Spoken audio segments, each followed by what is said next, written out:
syukurku Tuhan, ku serahkan padamu, semuanya darimu, semuanya untukmu. Pujian syukurku Tuhan, ku serahkan padamu. Berjalanlah di depanku,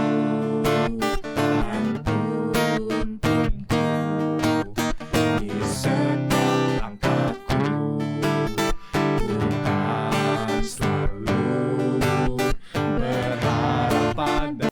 Shalom jemaat sekalian, selamat hari Minggu bagi kita semua. Kita bersyukur kita telah memasuki Minggu Advent keempat, dan saya berharap setiap kita menghidupi betul-betul penantian akan kelahiran Tuhan kita, Yesus Kristus. Pada Minggu keempat kita tetap akan melaksanakan tradisi penyalaan lilin yang melambangkan terang Yesus Kristus yang bercahaya menerangi kegelapan dunia. Pada Minggu keempat, penyalaan lilin akan dilakukan oleh penginjil Samuel Bayu dan penginjil Yeni Sutanto.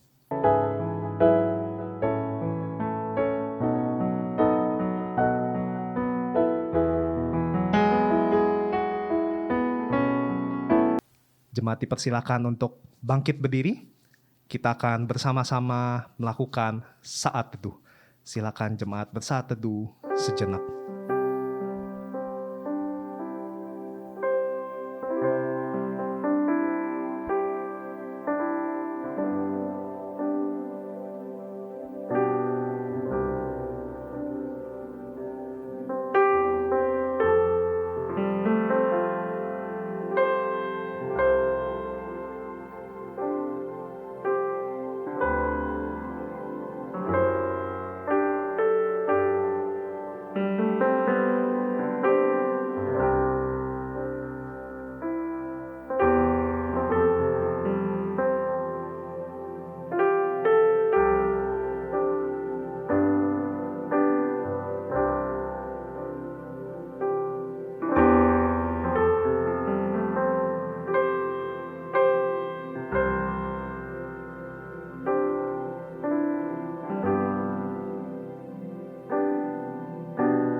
Amin.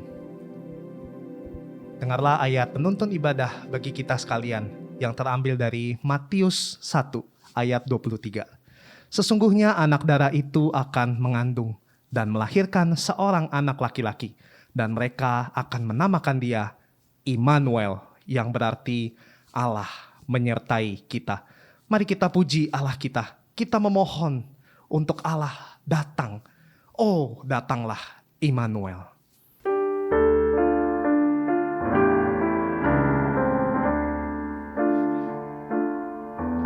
Oh, datanglah Immanuel,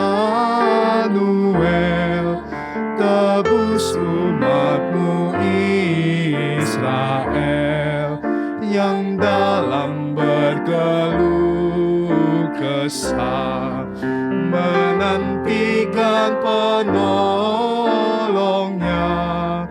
Oh, datanglah Raja mulia, memerintah di tatanya, dengan hikmat penuh kuasa. Umatmu turut perintahnya, bersoraklah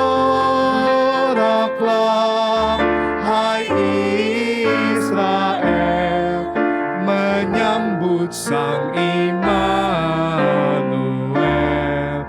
Oh, datanglah pengharapan, menyatukan umat Tuhan, menghapuskan permusuhan. Beri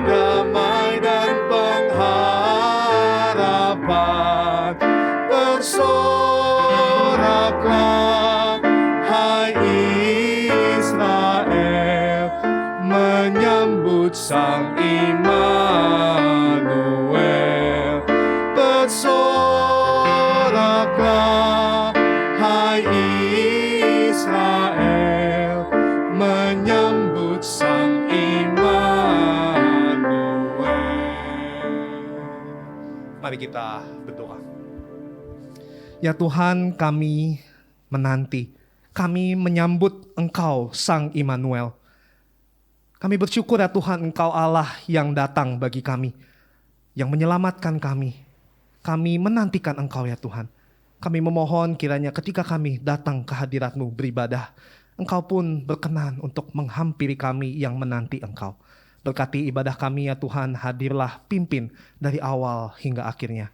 Terima kasih ya Tuhan. Kami memohon juga Engkau yang menyucikan kami dari segala dosa dan kesalahan kami. Ketidaklayakan kami Engkau tahu. Kami datang masing-masing memohon ampun atas setiap dosa dan kesalahan kami. Berkenanlah ya Tuhan Sang Immanuel untuk menyucikan dan melayakkan kami. Terima kasih ya Tuhan. Dalam nama Tuhan Yesus kami berdoa. Amin. Jemaat sekalian, Yesus Kristus yang dari sorga datang ke dalam dunia untuk menebus kita. Begitu besar kasih penebusannya bagi kita. Mari kita bersama memuji akan kasih Tuhan, kasih penebusan.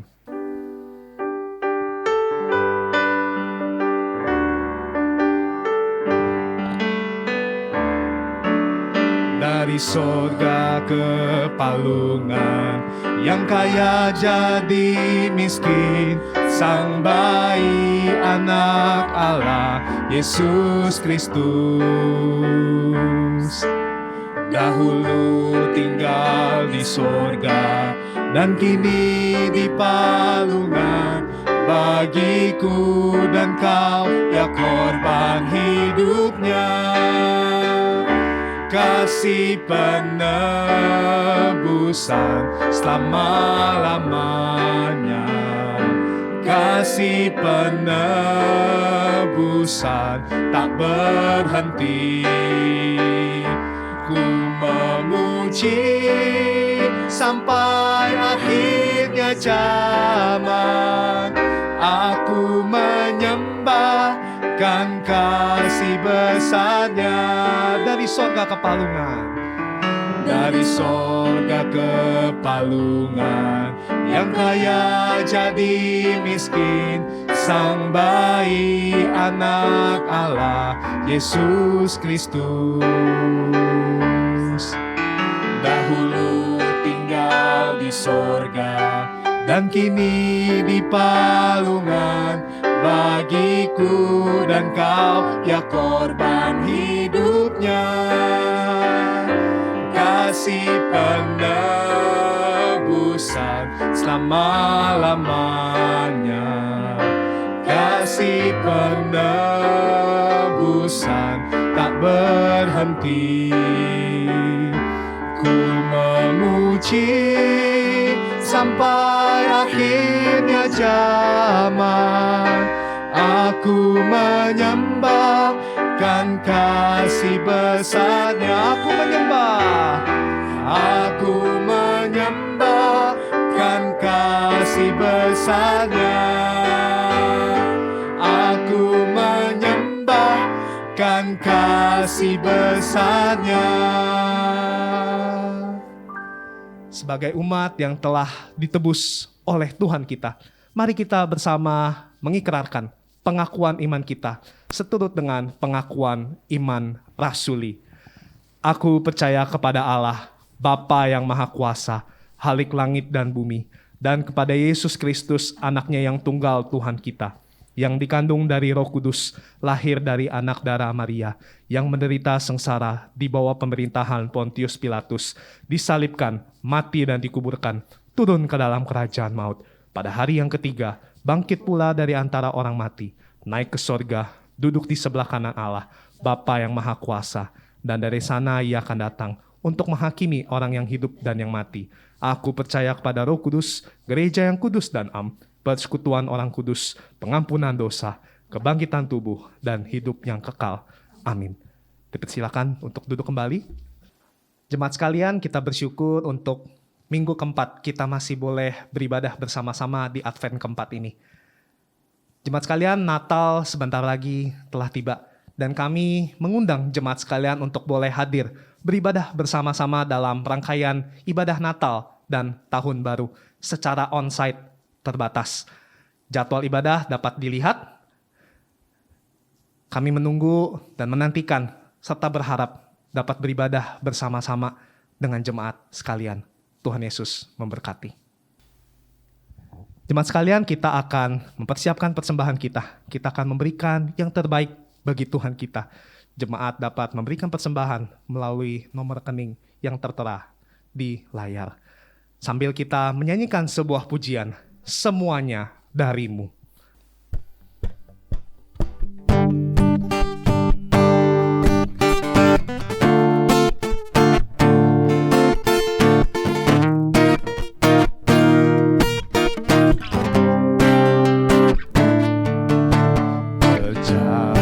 Berjalanlah di depanku dan tuntunku di setiap langkahku.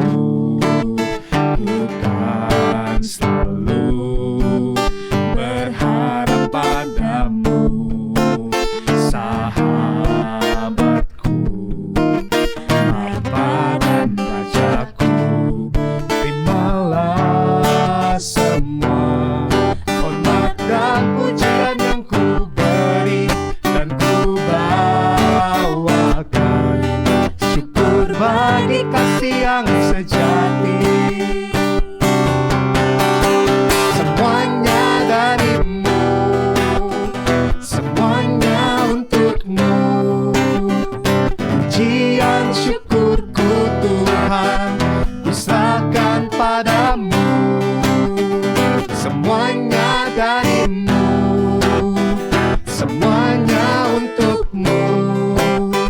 Pujian syukurku Tuhan, ku serahkan padamu. Berjalanlah di depanku dan tuntunku di setiap langkahku. Ku kan selalu berharap padamu, sahabatku, Bapa dan Rajaku. Terimalah semua hormat dan pujian yang ku beri dan ku bawakan syukur bagi kasih yang sejati. Semuanya darimu, semuanya untukmu.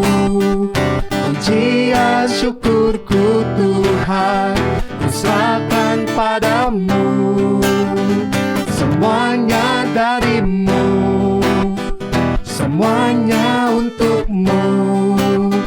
Pujian syukurku Tuhan, ku serahkan padamu. Mari kita berdoa menyerahkan persembahan kita. Ya Tuhan, kami tahu bahwa semuanya dari Engkau. Oleh sebab itu kami datang membawa persembahan kami. Kiranya Engkau yang menerima ya Tuhan. Kami tahu Engkau merindukan persembahan yang bukan hanya dalam bentuk materi. Engkau menghendaki hidup kami pun kami persembahkan. Kami bersyukur ya Tuhan untuk setiap berkat yang Engkau berikan bagi kami. Kami bersyukur untuk Allah yang Immanuel, yang hadir, berjalan di depan kami, menuntun kehidupan kami. Oleh sebab itu ya Tuhan, teruslah menuntun hidup kami, agar kami boleh menjadi garam, terang, dan saksi-Mu. Terima kasih ya Tuhan. Pimpin setiap kami, berkati setiap jemaat-Mu ya Tuhan, di dalam kehidupan mereka, di dalam keseharian mereka, pekerjaan mereka, studi mereka. Engkau yang beserta dengan mereka. Keluarga mereka di dalam kehidupan sehari-hari, kiranya Engkau juga yang boleh memberkati kehidupan mereka. Terima kasih ya Tuhan atas kebaikan-Mu. Dalam nama Yesus kami menyerahkan persembahan kami dan hidup kami. Amin.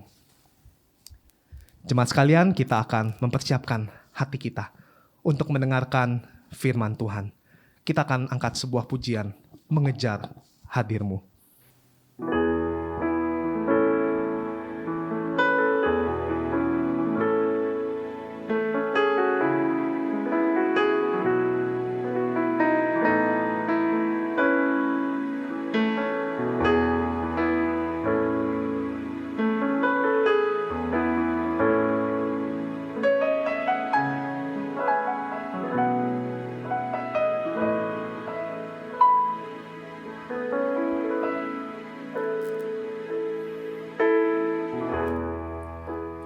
Dekat padamu, itu rinduku.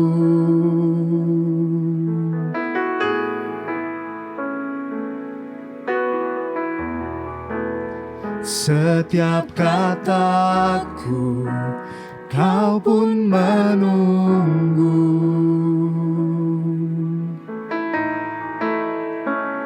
Tak kusangka ku temukan satu kasih yang abadi.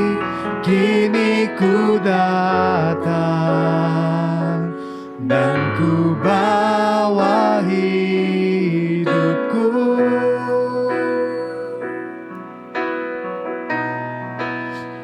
Memandang wajahmu, mengikuti kebaikanmu, mengejar hadirmu dalam hidupku.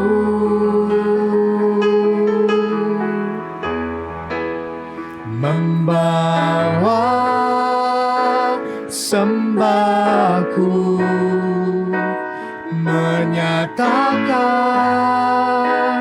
kebesaran-Mu, mengejar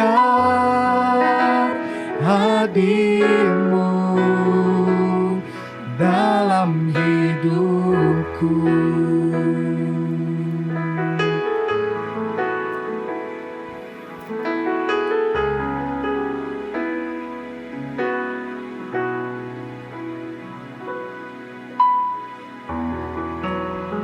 Dekat padamu, itu rinduku.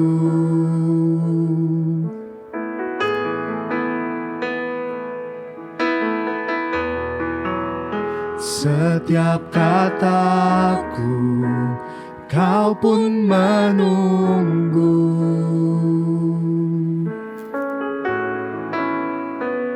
Tak kusangka ku temukan satu kasih yang abadi. Kini ku datang dan ku bawa hidupku.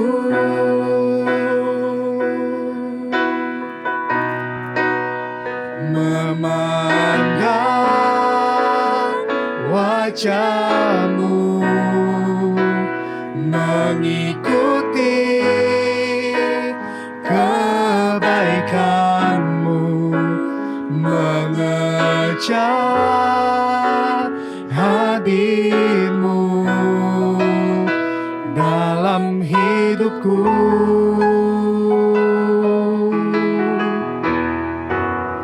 Membawa sembahku, menyatakan kebesaran-Mu, mengejar hadir-Mu dalam hidupku.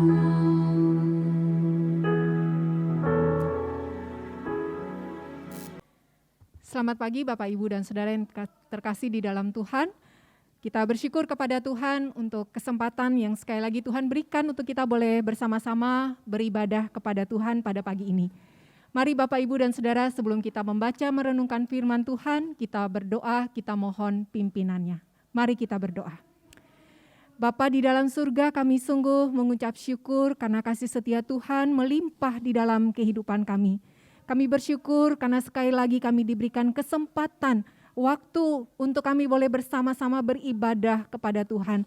Dan saat ini kami juga boleh sekali lagi datang kepada Tuhan, sekali lagi kami akan mendengarkan suara-Mu Tuhan, mendengarkan firman-Mu.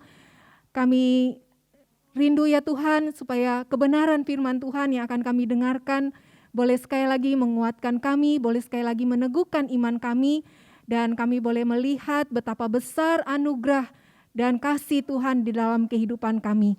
Terima kasih Tuhan, kami menyerahkan waktu ini ke dalam tangan-Mu, ke dalam pimpinan-Mu. Kami mohon Tuhan memberkati kami semua dengan firman-Mu. Terpujilah nama-Mu, di dalam nama Tuhan Yesus, firman yang hidup, kami berdoa, kami bersyukur. Amin. Bapak, Ibu, dan Saudara yang terkasih di dalam Tuhan, pagi hari ini kita akan bersama-sama membaca dan merenungkan firman Tuhan dengan tema Immanuel. Kita akan membaca dari Matius pasal yang pertama ayat 18 hingga ayat yang ke-25. Matius pasal yang pertama ayat 18 hingga ayat yang ke-25, demikian firman Tuhan. Kelahiran Yesus Kristus. Kelahiran Yesus Kristus adalah seperti berikut. Pada waktu Maria, ibunya, bertunangan dengan Yusuf, ternyata ia mengandung dari Roh Kudus sebelum mereka hidup sebagai suami istri. Karena Yusuf suaminya seorang yang tulus hati dan tidak mau mencemarkan nama istrinya di muka umum, ia bermaksud menceraikannya dengan diam-diam. Tetapi ketika ia mempertimbangkan maksud itu, malaikat Tuhan nampak kepadanya dalam mimpi dan berkata, "Yusuf, anak Daud, janganlah engkau takut mengambil Maria sebagai istrimu, sebab anak yang di dalam kandungannya adalah dari Roh Kudus. Ia akan melahirkan anak laki-laki, dan engkau akan menamakan dia Yesus, karena dialah yang akan menyelamatkan umatnya dari dosa mereka." Hal itu terjadi supaya genaplah yang difirmankan Tuhan oleh Nabi.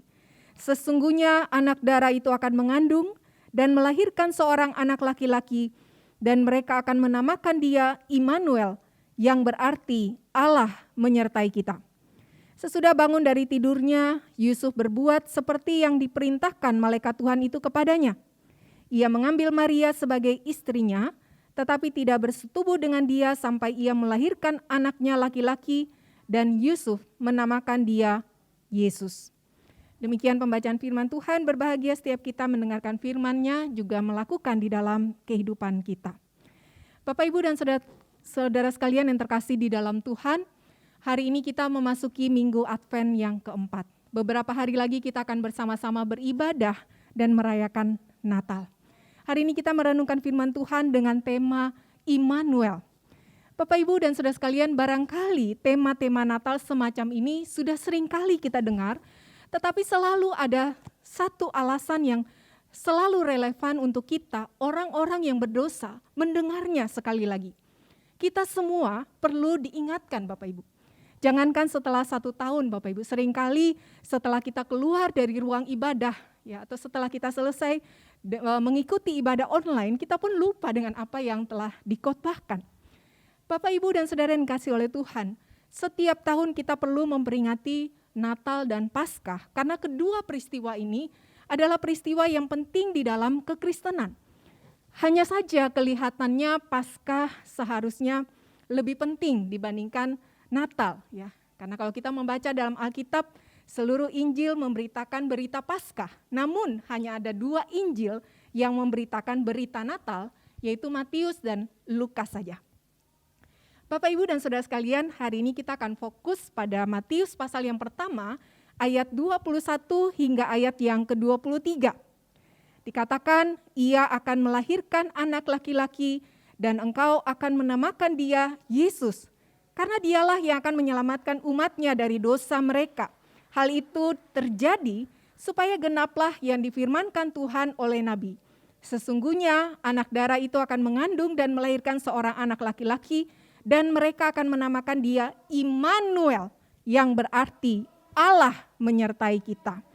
Bapak, Ibu, dan saudara sekalian, perkataan malaikat kepada Yusuf di dalam bagian ini mengutip Yesaya 7 ayat 14.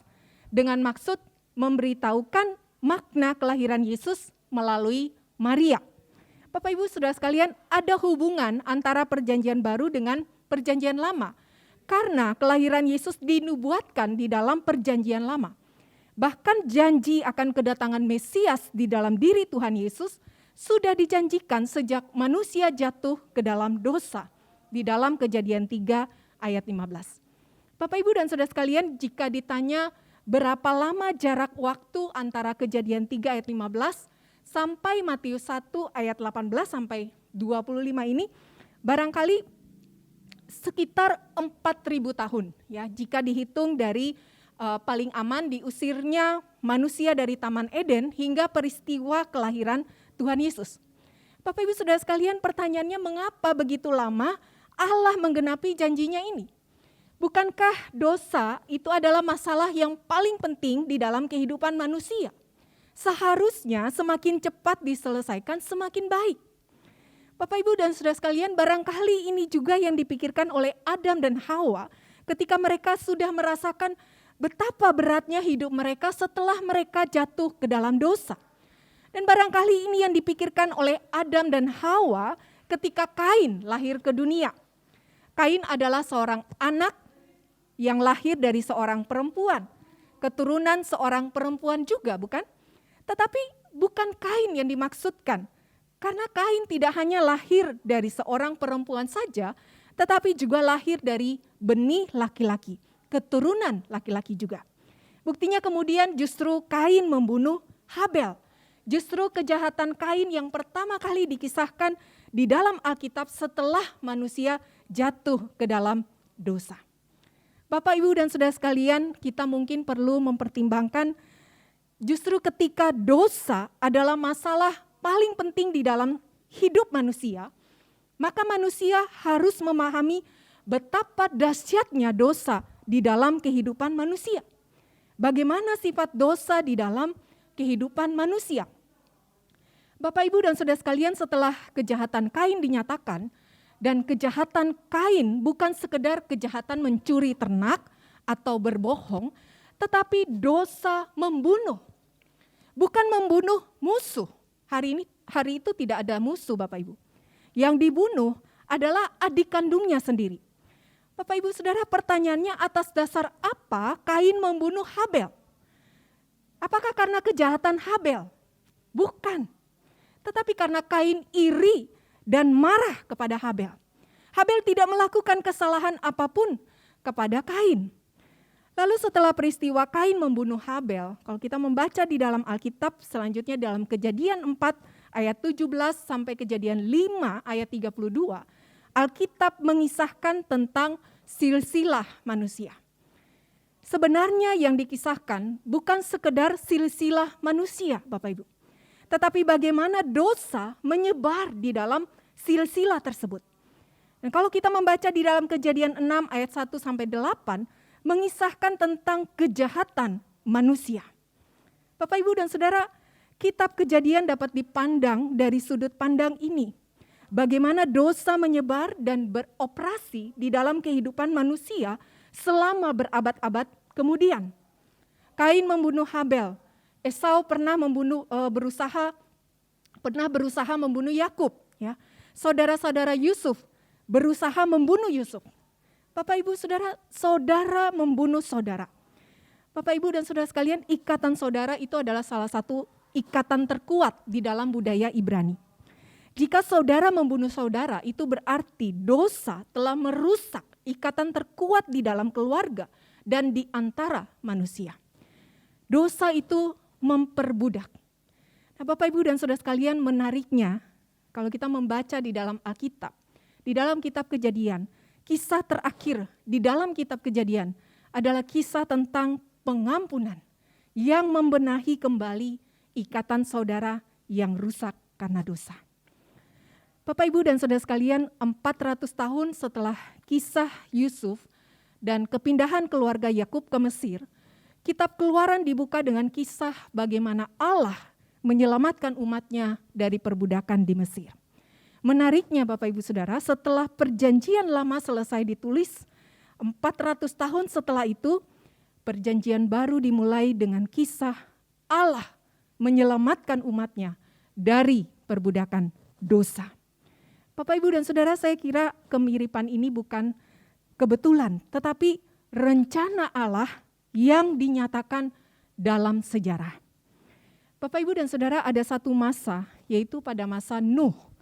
Allah memusnahkan seluruh umat manusia dan hanya menyisakan 8 orang saja. Dari kisah Nuh, manusia melihat bagaimana murka Allah yang membinasakan dan melihat apa yang berkenan di hati Allah. Allah pada hari itu berjanji tidak akan menghukum manusia dengan air bah lagi. Dan tandanya adalah pelangi. Tetapi bukan berarti Bapak Ibu Allah tidak menghukum dosa, ya. Hanya saja bukan dengan air. Bapak Ibu dan saudara sekalian, manusia tidak belajar dari sejarah. Keturunan Nuh tidak memelihara kehidupan yang saleh. Dan kalau kita membaca kisah kejahatan di mata Allah berikutnya, itu adalah kisah Menara Babel yang dicatat di dalam Kejadian 11 ayat 1 sampai ayat 9. Allah sekali lagi memporak-porandakan rencana manusia yang berdosa. Lalu kalau kita membaca di dalam Kejadian 12 ayat 1 sampai 9, Allah memanggil Abraham untuk menjalankan rencana keselamatannya. Bapak Ibu, pemanggilan ini barangkali 2000 tahun sebelum kelahiran Tuhan Yesus. Nah, pertanyaannya Bapak Ibu Saudara, sekali lagi pertanyaannya, mengapa perlu 2000 tahun? Bapak Ibu dan Saudara sekalian, sekali lagi salah satunya adalah untuk mengajar bahwa dosa itu memperbudak manusia. Manusia tidak dapat lepas dari perbudakan dosa dengan usahanya sendiri, termasuk usaha-usaha keagamaan sekalipun. Dosa hanya dapat dibereskan oleh Allah melalui cara Allah. Mesias adalah cara Allah untuk membereskan dosa manusia. Bapak Ibu Saudara sekalian, selama 1600 tahun Allah memperkenalkan diri sebagai Allah yang menyelamatkan umatnya. Selama kurang lebih 600 tahun itulah Allah memberikan begitu banyak tanda-tanda kehadiran seorang Mesias. Ada seorang yang menghitung tingkat kemungkinan seluruh nubuatan tentang Mesias itu digenapi dan hasilnya adalah 1/10. Jadi jika nubuatan ini benar-benar digenapi Bapak Ibu Saudara, maka itu bukan kebetulan, tetapi Allah yang menggenapi karyanya. Bapak Ibu dan Saudara sekalian yang dikasihi oleh Tuhan, pertanyaannya, untuk apa Allah mempersiapkan dengan begitu detail? Ya, karena Allah tidak mau manusia berdosa, tidak menyadari masalah mereka yang paling mendasar, yaitu dosa Bapak Ibu. Dan agar manusia menerima Mesias sebagai penyelamat dari dosa. Tetapi Bapak Ibu dan Saudara sekalian yang dikasihi oleh Tuhan, hari ini banyak sekali orang menerima Tuhan Yesus, bukan karena Tuhan Yesus menebus dosa, tetapi hanya sebagai guru moral yang agung. Banyak orang menerima Tuhan Yesus hanya sebagai penyelesai masalah-masalah jasmani saja di dalam kehidupan mereka.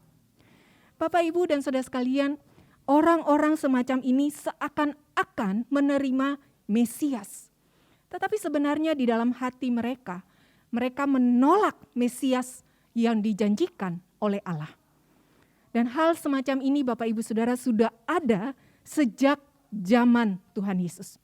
Kalau kita membaca di dalam Yohanes pasal 2 ayat 23 sampai 25, dikatakan orang-orang tidak mempercayai Tuhan Yesus dengan kepercayaan yang seharusnya.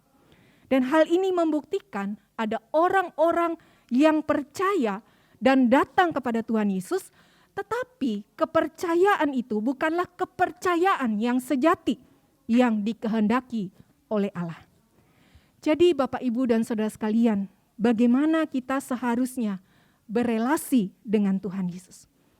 Bapak, Ibu, dan saudara sekalian kasih oleh Tuhan, mengenali diri sendiri sebagai manusia yang berdosa, barangkali salah satu hal yang paling dihindari dari pikiran manusia berdosa.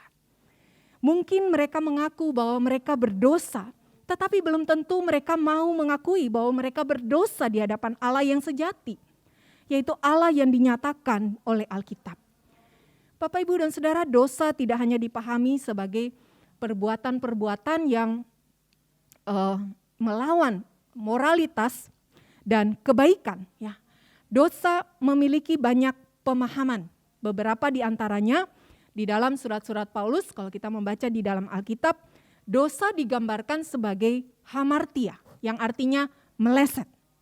Ya, seperti orang memanah ke satu titik kecil, ketika anak panah itu diluncurkan dan tidak mengenai titik kecil tersebut, maka itu disebut hamartia. Dalam hal ini Bapak Ibu Saudara sekalian, meleset itu berarti sudah menembak dan menuju arah yang benar, tetapi tidak mengenai sasaran yang dikehendaki. Jadi bukan sebuah tembakan yang melawan arah. Jadi hamartia bukan masalah arah saja, tetapi juga masalah kualitas. Bapak, Ibu, dan Saudara, Tuhan menghendaki kita berbuat baik. Tetapi ketika perbuatan baik kita itu tidak tulus, apalagi digunakan sebagai alat keselamatan, maka itulah hamartia, meleset dari tujuan yang seharusnya. Dan inilah dosa di hadapan Allah. Yesaya 64 ayat 6 mengatakan kesalehan kami bagaikan kain kotor di hadapan Allah. Bapak, Ibu, dan Saudara sekalian kasih oleh Tuhan, jika dosa semacam ini, bukankah sulit dan hampir tidak mungkin kita menjadi orang yang benar di hadapan Allah? Maka orang yang merasa dirinya baik itu adalah orang yang tidak mengenal dirinya sendiri di hadapan Allah. Apalagi mengharapkan perbuatan baiknya itu dihargai oleh orang lain, bahkan Allah dengan sebuah penghargaan yang terlalu tinggi. Ini orang yang benar-benar takabur, Bapak Ibu. Ya. Nah, kita mungkin pernah mendengar orang di sekitar kita mungkin berkata seperti ini, aku sudah melayani, aku sudah beribadah, tetapi gereja tidak berterima kasih, tapi hidupku kok susah, dan sebagainya. Bapak, Ibu, Saudara sekalian kasih oleh Tuhan, ini contoh orang yang takabur, yang menyombongkan kain kotor di hadapan Allah. Nah, Bapak, Ibu, Saudara sekalian kasih oleh Tuhan, kalau kita membaca di dalam Alkitab, di bagian Alkitab yang lain, seperti surat Yakobus, dosa digambarkan sebagai nafsu atau gairah, ya, di dalam Yakobus 4 ayat yang pertama. Jadi dosa itu ada di dalam hati dan kehendak manusia, Bapak Ibu. Bukan sekedar dalam perbuatan. Perbuatan adalah bukti dan penyataan dosa di dalam hati. Jadi tanpa perlu berbuat, jika kita memiliki pikiran, perasaan, kehendak yang salah, maka kita sudah berdosa di hadapan Allah. Kita ingat ya, salah satunya perintah yang ke-10 dalam Keluaran 20 ayat yang ke-17. Bapak, Ibu, Saudara, hal ini lebih sulit lagi membuat kita menjadi orang yang baik dan benar di hadapan Allah. Tidak ada seorang pun yang layak dipandang baik oleh Allah.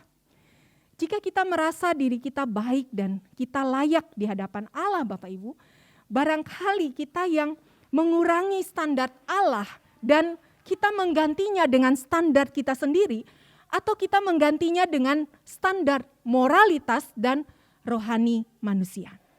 Dan jika kita merasa bahwa diri kita tidak berdosa, itu sama saja mengatakan bahwa Allah adalah pembohong besar.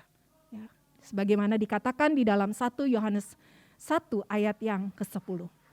Bapak, Ibu, Saudara sekalian, respon yang seharusnya dari orang yang mengenali dirinya sendiri sebagai orang berdosa dengan baik, Bapak Ibu, seharusnya menyadari bahwa dirinya tidak mampu menyelamatkan diri dari dosa. Jika kesalehan kita saja seringkali menjadi kesalahan di hadapan Allah, apalagi yang dapat dibanggakan dan dijadikan alat untuk membawa kita keluar dari perbudakan dosa, Bapak, Ibu, Saudara.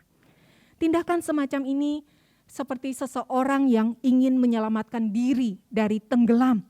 Lalu dia sendiri menarik rambutnya gitu ya, menarik rambutnya sendiri untuk bisa keluar dari air. Sekuat tenaga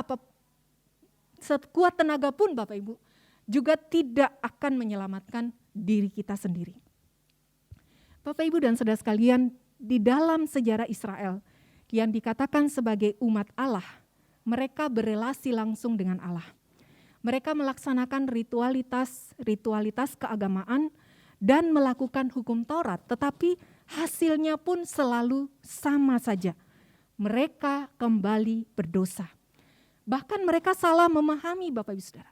Mereka pikir dengan melakukan hukum Taurat mereka bisa berkenan di hadapan Allah.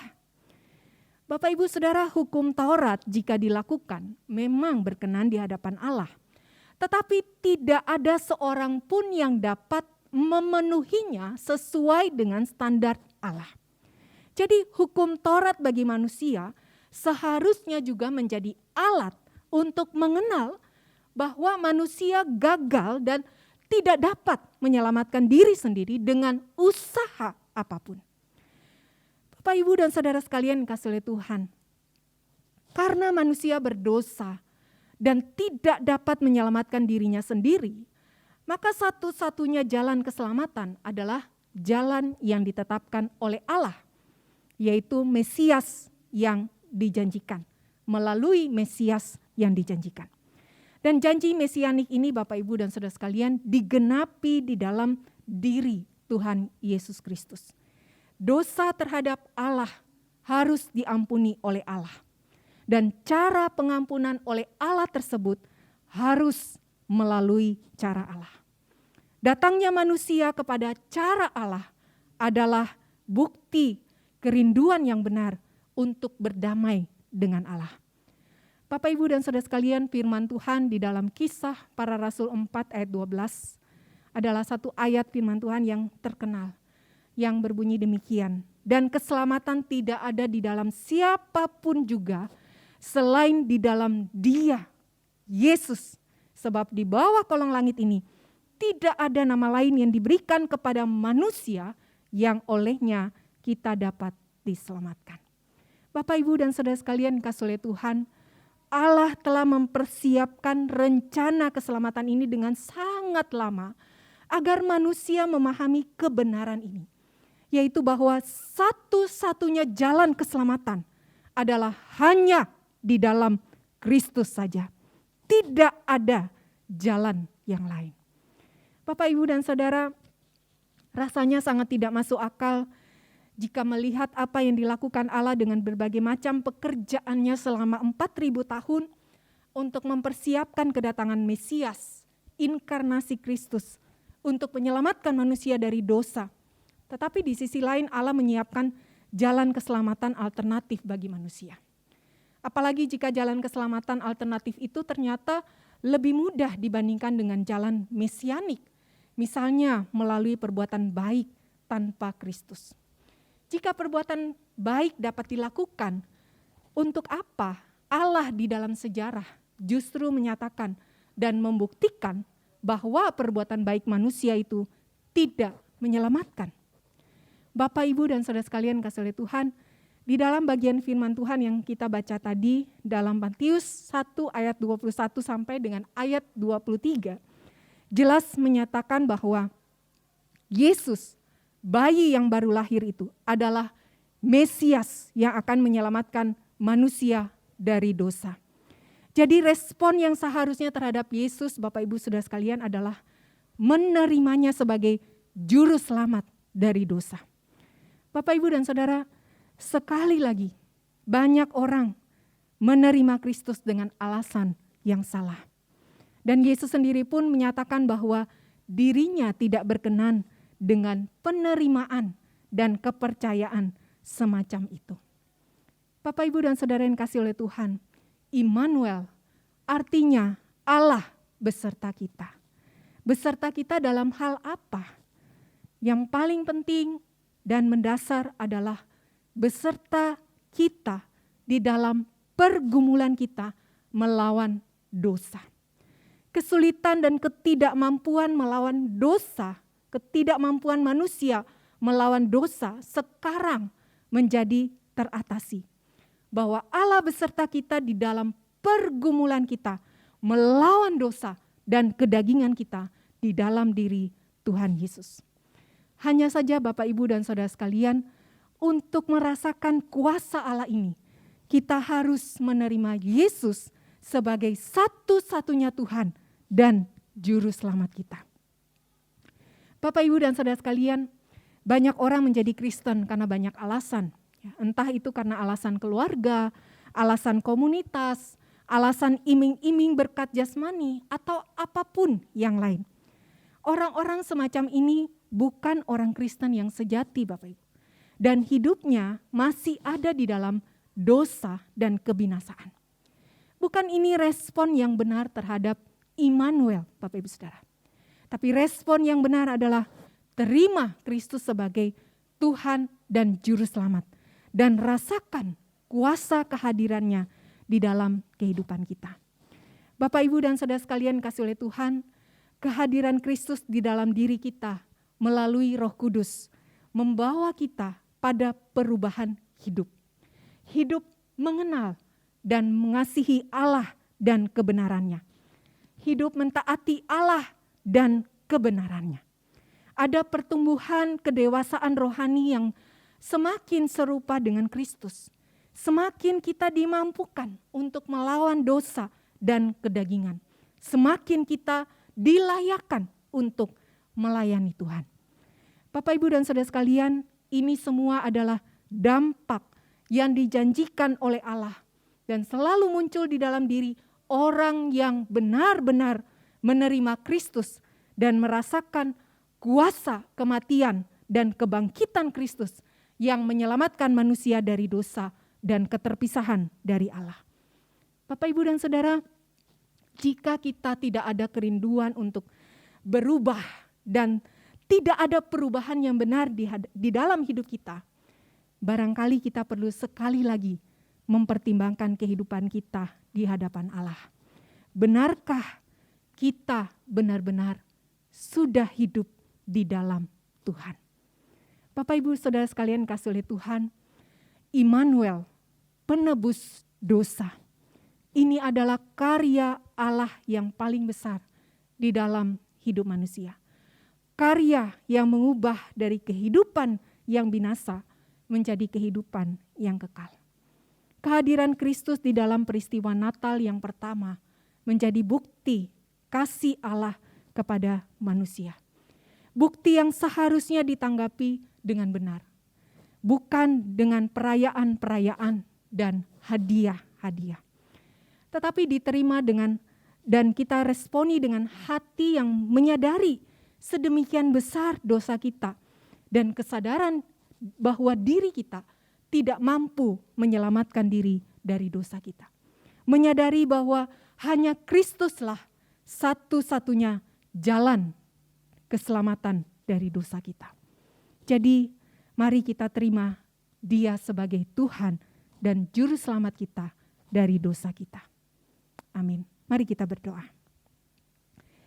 Bapa, kami bersyukur untuk kasih Allah yang besar yang telah dinyatakan, yang telah dibuktikan melalui kehadiran Kristus di dalam peristiwa Natal yang pertama. Bapa, terima kasih untuk firman-Mu hari ini. Tolonglah kami, untuk kami boleh meresponinya dengan benar, dengan hati yang sungguh-sungguh menyadari betapa kami manusia yang berdosa dan sesungguhnya kami tidak mampu menyelamatkan diri kami dari dosa. Dan kami menyadari bahwa hanya Kristuslah satu-satunya jalan keselamatan di dalam hidup kami. Terima kasih Tuhan, biarlah kami membuka hati kami dan kami menerima Tuhan Yesus sebagai Tuhan dan Juru Selamat kami secara pribadi. Terima kasih Tuhan, di dalam nama Tuhan Yesus kami berdoa. Amin.